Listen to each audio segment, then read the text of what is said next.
The golden rays of dawn crept slowly across the wide Montana sky, spreading over acres of dewy grass and wooden fences that surrounded the old coal ranch.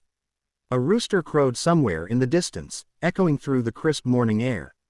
Inside the small farmhouse, Ethan Cole sat slumped in a rocking chair, his flannel shirt wrinkled, his eyes hollow from another sleepless night. His arms cradled a tiny bundle, his newborn daughter, her face red and scrunched, her cries sharp enough to pierce through the silence that once filled this house with laughter and love. Ethan's rough, calloused hands trembled as he tried to comfort her, his deep voice breaking with exhaustion. "Shish, it's all right, little one. Daddy's here." He bounced her gently, but she only cried harder. Her hunger was desperate now. Ethan glanced toward the empty bottle on the table, another attempt that had failed. He had boiled water, shaken the last bit of powdered milk, and prayed it would be enough. But it wasn't. The shelves in every store he'd driven to were bare. No formula, no milk, nothing left for babies like his. His heart clenched as he looked around the small living room. There were still traces of Mary everywhere. The folded quilt she had sewn before the baby came, the vase of dried wildflowers she'd loved picking from the fields, the faint scent of her perfume lingering in the air like a ghost. He whispered her name, his voice cracking. "Mary, I don't know how to do this without you." His eyes burned, but he refused to cry. He had cried enough the day they buried her under the willow tree behind the barn, when the preacher's words faded into the wind and he held his baby alone for the first time. The baby's cries grew weaker, turning into tiny gasps, and Ethan's chest tightened. He rocked harder, desperation creeping into his movements. The ranch outside was silent except for the moan of the wind and the distant sound of a cow lowing. He had always been a man of strength, one who could mend fences, ride through storms, and face whatever hardship came. But this helplessness was a different kind of pain. It broke something deep inside him. He stood, pacing across the creaky wooden floor, muttering to himself, "You need milk, sweetheart. You need more than I can give." His boots thudded softly against the boards as he stopped by the window. The horizon glowed orange now, the start of another day he didn't know how to survive. He remembered the promise he made to Mary when she was fading, her fingers cold in his hand. "Promise me you'll take care of her, Ethan. Promise me she'll never feel alone." "I promised," he said under his breath, his voice barely audible. "I promised you, and I'll keep it. I swear I will." But as the baby whimpered again, weak and hungry, his throat tightened. His promise felt like a cruel weight pressing on his soul. Ethan looked at the crib in the corner, the one he'd built himself from pine wood. It stood empty, like the rest of the house. He gently kissed the baby's forehead, whispering, "Hold on, little one. Daddy's gonna find a way." He laid her down just long enough to pull on his jacket and hat. The early morning wind howled outside, biting cold and fierce. He picked her up again, wrapping her in a soft blanket, and stepped out onto the porch. The sky stretched endlessly above him, vast, blue, and indifferent to his pain. The road leading into town was miles long and rough, but Ethan didn't care. He would ride if he had to, walk if he must. He looked down at his daughter's tiny face and whispered, "You're all I've got now." Her small hand twitched, curling around his finger. And for the first time since Mary's death, Ethan felt the faintest spark of determination through the fog of his grief. He turned toward the horizon, ready to fight the day, even if he didn't yet know that help would soon come from the last person he expected. The evening had fallen heavy over the ranch, wrapping the world in shades of amber and gray. The wind had grown restless, brushing through the dry grass and whispering around the corners of the old wooden house. Inside, Ethan sat by the fire, his baby pressed close to his chest, her tiny breaths shallow and tired. She had cried herself hoarse, her hunger too strong for the few drops of water and sugar he'd tried to give her. The bottle lay abandoned on the table beside him, and in its reflection, he saw the weary lines that grief had carved into his face. The room smelled faintly of smoke and milk powder. Every creak of the floorboards echoed the silence that had settled in since Mary's passing. Ethan closed his eyes and leaned his head back against the chair, the flames flickering in his tired gaze. The loneliness pressed in on him like the dark itself, thick, suffocating, unrelenting. The baby stirred again, whimpering softly, and his heart ached. He didn't know how much longer she could go on like this. Then, Faintly, through the sound of the wind, came a soft knock on the door. Once, then again. Ethan froze. It was late. Too late for visitors. He shifted the baby in his arm and rose slowly, his boots thudding against the floor. The knock came a third time, hesitant but clear. He pulled open the door, and the cold air rushed in, carrying with it the scent of earth and rain. Standing there was Lila Dawson, the young woman from the next ranch over. Her brown hair was tied back in a loose braid, wisps escaping to frame her face. She held a small basket in both hands, and steam rose from it, warm bread, freshly baked. Her eyes lifted to meet his, soft and uncertain. "Evenin', Mr. Cole," she said, her voice barely above the whisper of the wind. I baked too much tonight. Thought you and the baby might want some." Ethan's jaw tightened. He didn't like being pitied, and the look in her eyes, kind, but full of worry, cut deeper than he wanted to admit. "That's mighty kind of you," he said gruffly. "You didn't have to." Lila stepped forward slightly, her gaze drifting toward the baby in his arms. "She's hungry, isn't she?" she asked quietly. Ethan looked down at his daughter and nodded once, shame burning in his chest. "Can't find any milk. Not in town, not anywhere," he said, his voice rough with fatigue. "I've tried everything." For a long moment, Lila didn't speak. Her eyes filled with something deep, sorrow, maybe understanding. Then she took a slow breath, her fingers tightening around the basket handle. "Ethan," she said, hesitating. "I don't know if I should say this, but," her voice faltered, and she glanced away, tears glinting at the corners of her eyes. "I had a baby, too. A little boy. 3 months ago. He didn't make it." The words hung in the air like a fragile confession. Ethan's chest tightened. He hadn't known. The two of them had barely spoken since Mary's funeral, though they'd lived on neighboring ranches for years. He opened his mouth, but no words came. Lila swallowed hard, her voice trembling as she continued. I still have milk, Ethan. I could help your little girl. If you'd let me." Ethan stood frozen, the firelight flickering against his face. He didn't know how to respond. The idea, so intimate, so unexpected, caught him off guard. He looked at her, at the quiet strength in her eyes, at the grief she carried like a shadow. There was no pity there now, only compassion. The kind that came from shared pain. "She needs it," Lila whispered, glancing toward the baby again. "Please, let me help her." Ethan's throat felt dry, his mind spinning. He looked down at his daughter, her tiny lips moving weakly, her face pale. The guilt and pride inside him wrestled for control. He had always been a man who solved his own problems, who didn't take charity. But this wasn't about pride. This was about his daughter's life. Finally, he stepped aside, his voice barely steady. "Come in." Lila nodded and stepped into the house, the warmth from the fire washing over her. The door closed behind them with a soft thud. She set the basket down on the table and looked at Ethan, her hands trembling just slightly. The air between them felt heavy, charged with something unspoken, grief, compassion, maybe even a fragile trust beginning to form. Ethan moved closer, his eyes full of gratitude he didn't know how to express. "Thank you, Lila," he said quietly. She looked up, meeting his gaze. "Don't thank me yet," she whispered. "Just let me help her first." Outside, the wind howled across the open plains, but inside the small farmhouse, a fragile warmth began to grow, the first spark of light in a house that had known only sorrow. The fire crackled softly, throwing golden light against the wooden walls, its warmth spreading through the cold, dimly lit room. Ethan stood near the window, his broad shoulders tense, his hands fidgeting as though unsure where to rest.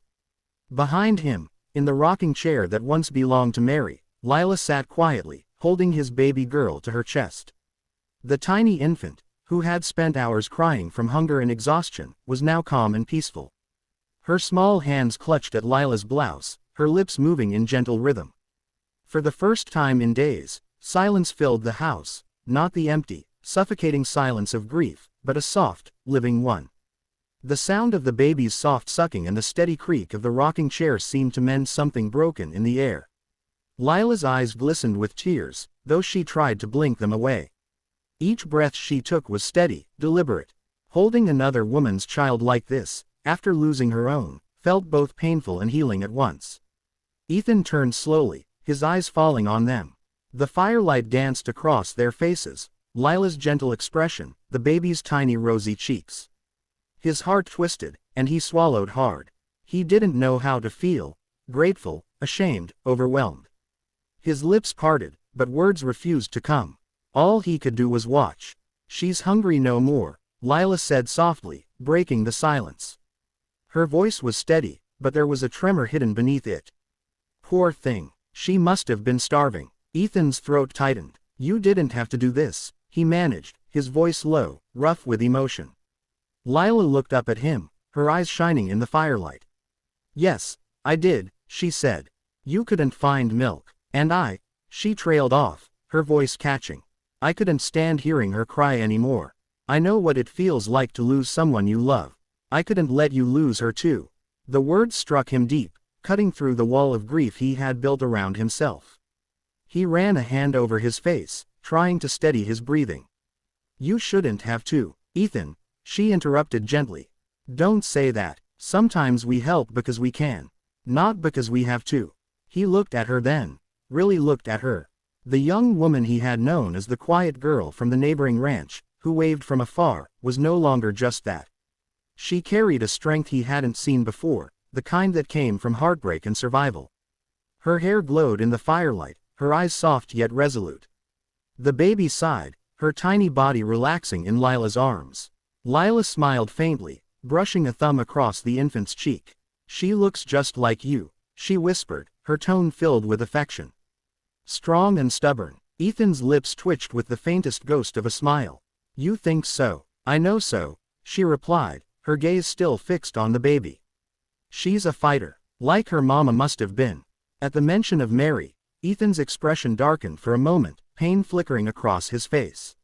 Lila noticed, her own smile fading. "I'm sorry," she whispered. "I didn't mean to." He shook his head. "No," he said quietly. "You're right. Mary was strong. Stronger than me." He looked toward the rocking chair, where Lila sat cradling his child in the same spot Mary used to sit when she'd sew or read aloud. "The sight was almost too much to bear. She would have wanted me to find a way," he murmured. "To keep her safe." Lila's voice was soft, but steady. "You were finding a way. Right now. You didn't give up." He turned toward the window again, blinking against the sting in his eyes. Outside, snow had begun to fall lightly, tiny flakes drifting through the night like ashes. For a long while, neither of them spoke.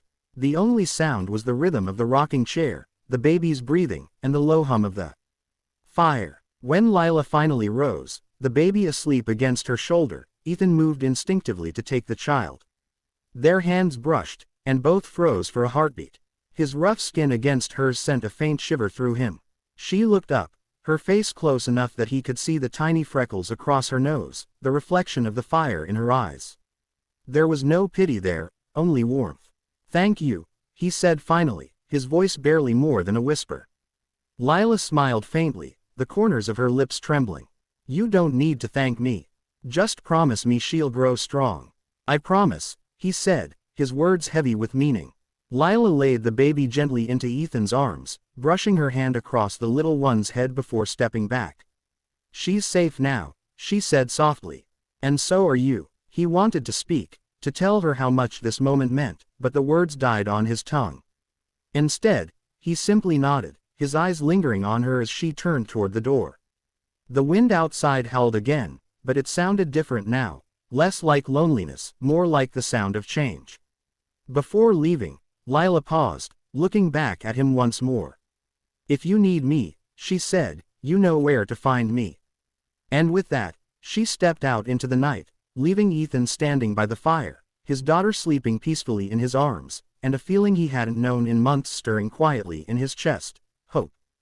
The weeks rolled by quietly, as winter melted into early spring and the hills around the ranch turned from gray to soft green. Each morning began the same way now, the faint sound of boots crunching along the dirt path, a gentle knock at the door, and the sight of Lila Dawson, smiling shyly beneath her bonnet, carrying a basket of bread, milk, and sometimes a few wildflowers she'd picked along the way. What had started as a simple act of kindness had become something deeper, something Ethan couldn't quite name. He had grown used to her presence, the sound of her laughter mixing with his baby's soft coos, the sight of her hair catching the sunlight as she hung laundry on the line, the warmth that returned to a house that had once felt haunted by loss. Lila never asked for anything, never made her visits feel like charity. She simply showed up, gentle and steady, the way rain softens dry earth. Ethan watched her more than he meant to. Sometimes from the porch, sometimes from the barn as she played with the baby near the fence, her smile unguarded, her eyes full of life. There was something healing in her company, not the kind that erased pain, but the kind that taught a man how to breathe again after grief had taken the air from his lungs. One afternoon, the sun hung low, painting the fields gold. Ethan was repairing a fence post when he noticed Lila walking up the path, her blue dress swaying in the breeze, her basket swinging lightly in her hand. His daughter, now healthy and chubby-cheeked, rested in her arms, giggling as Lila whispered to her. The sight made his chest ache, a mix of gratitude, admiration, and something warmer that he still wasn't ready to admit. "Fence still giving you trouble?" she called out, smiling as she reached him. "Always does," he said, setting the hammer down and wiping his brow. "This ranch falls apart faster than I can fix it." She laughed softly. "Then it's a good thing you've got help now." Ethan smirked. "Help? You mean you?" Lila tilted her head, teasing. "You think I'm not strong enough to hold a post steady?" He chuckled, shaking his head. "You surprise me every day, Lila Dawson." She smiled but didn't reply. Instead, she walked over and helped him align the wooden post, her hands brushing against his as she steadied it. The brief contact sent a jolt through him, small but undeniable. He glanced down at her, noticing the faint flush on her cheeks, the way her eyes avoided his for a heartbeat too long. They worked side by side until the sun dipped low, their movements falling into an easy rhythm.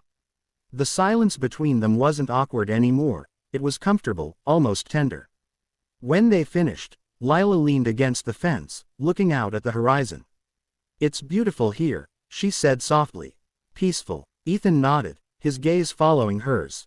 "It used to feel empty. Now it doesn't." She turned to him then, her eyes curious.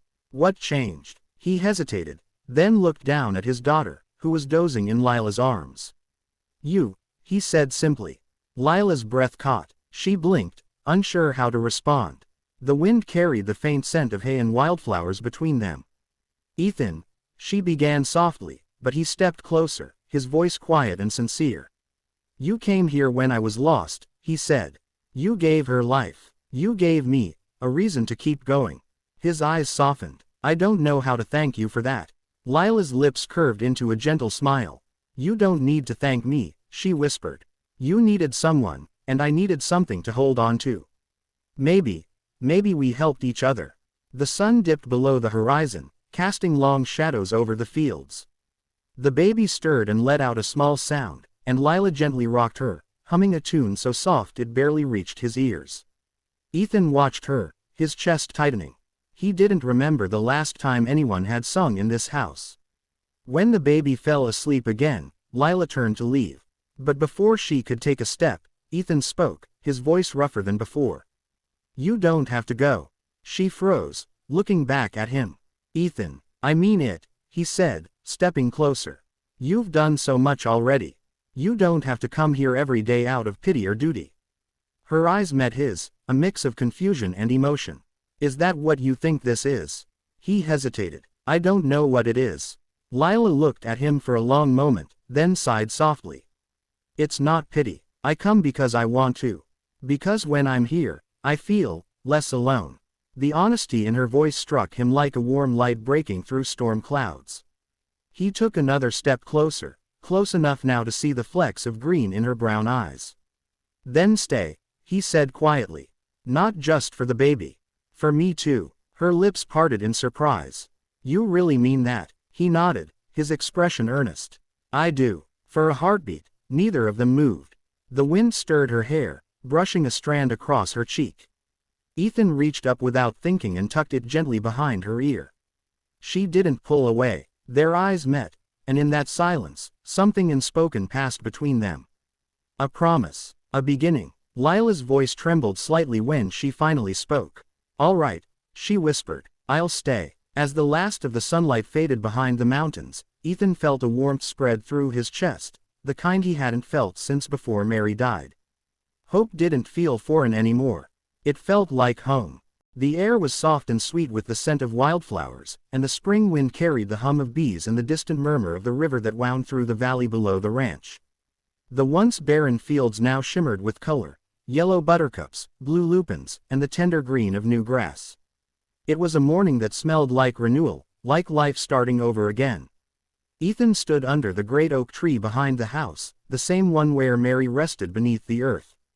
He had built a small wooden cross there, carved with her name and the words "forever loved." He held his daughter in one arm, her tiny fingers gripping the edge of his shirt as she gurgled and laughed, reaching out to touch the sunlight that filtered through the branches.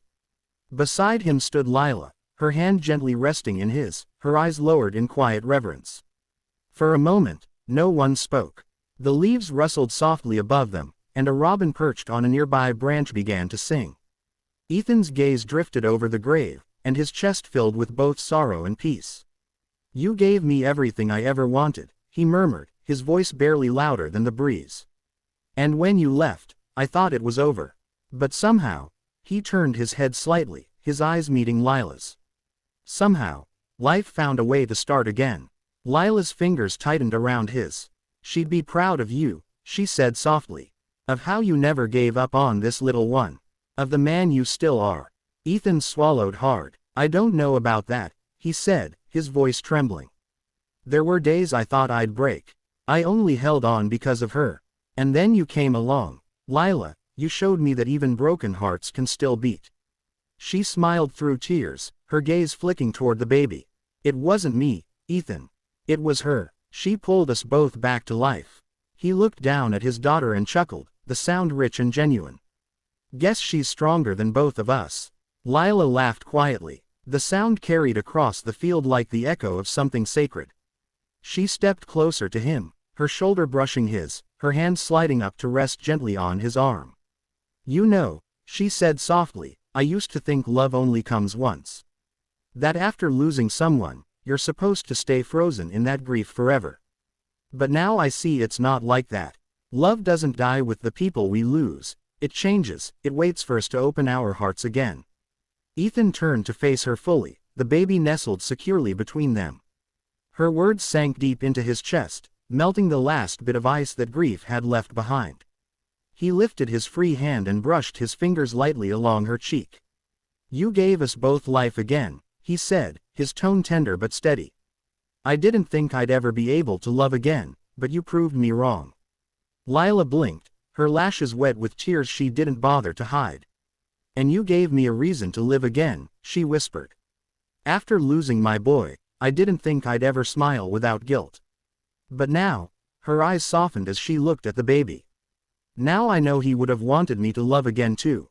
The baby let out a small coo, breaking the stillness, and both of them laughed softly, the sound mingling with the rustle of the wind. Ethan reached out and pulled Lila gently against him, their foreheads touching. For a long heartbeat, they stood there, two souls mended by loss, bound by something deeper than either had planned. When he finally kissed her, it was slow and full of quiet promise, the kind of kiss that didn't erase the past but honored it. The baby squirmed between them, letting out a tiny giggle that made them both laugh against each other's lips. It was the kind of laughter that felt like sunlight after a long winter. They stayed under the oak tree for a while longer, letting the day settle around them. Birds sang. The fields shimmered. The world, once cruel and empty, seemed gentle again. Ethan looked down at his daughter, his and Mary's child, and then at Lila, the woman who had helped him find his way back to life. "Looks like this ranch finally feels like home again," he said softly. Lila smiled, her hand slipping into his. "Home isn't the walls, Ethan," she said. "It's the people we keep close." He nodded, his eyes glistening in the golden light. "Then I guess I've finally got everything I need." They began walking back toward the house, the baby between them, the sun rising high behind their backs. The wind carried laughter across the open field, and as the oak tree swayed gently in the breeze, it was as if even Mary herself was smiling, peaceful, watching over the love that had grown from the ashes of her loss. For Ethan and Lila, it wasn't a perfect ending. But it was a beginning. Quiet, real, and built on the simple miracle of finding light again after darkness.